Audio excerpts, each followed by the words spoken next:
smrti miliónov Židov, ktorí zomreli v koncentračných táboroch. Viete, dneska sa veľmi často rozpráva o tom, že bol holokaust. Ja si myslím, že holokaust to len asi hlúpy človek môže spochybňovať. Holokaust určite bol, ale viete, že ľudia iných rozčuluje.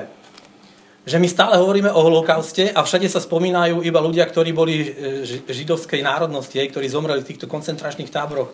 Samozrejme, že tam boli a zomreli a to treba odsudzovať. Takže ja osobne nič nemám proti Židom.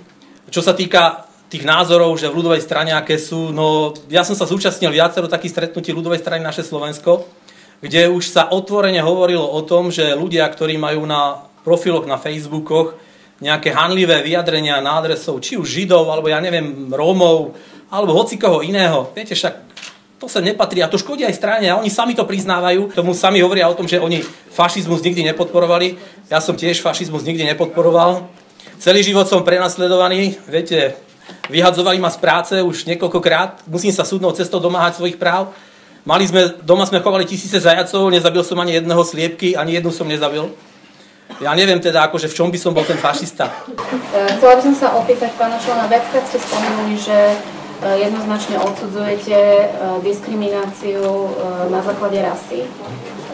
Chcela by som sa opýtať na váš názor, či niektoré z rasových teórií považujete za neprípustné a či sa k niektorým prikláňate.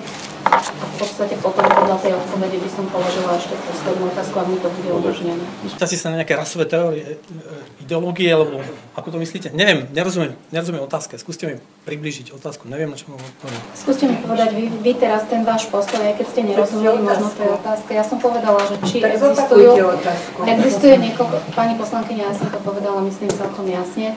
Niekoľkokrát ste spomenuli, že vy sa určite budete zasadzovať o to, aby tu nebola diskriminácia na základe rasy.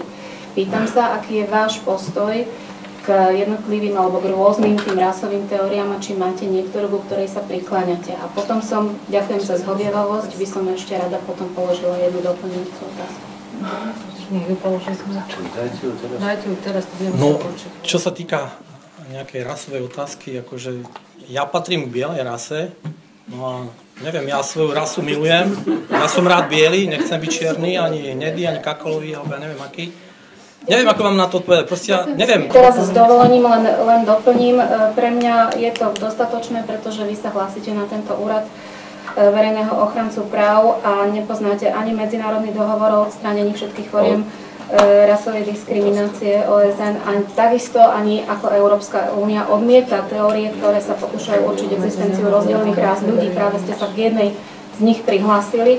Takže ďakujem pekne, pre mňa je táto odpoveď dostatočná.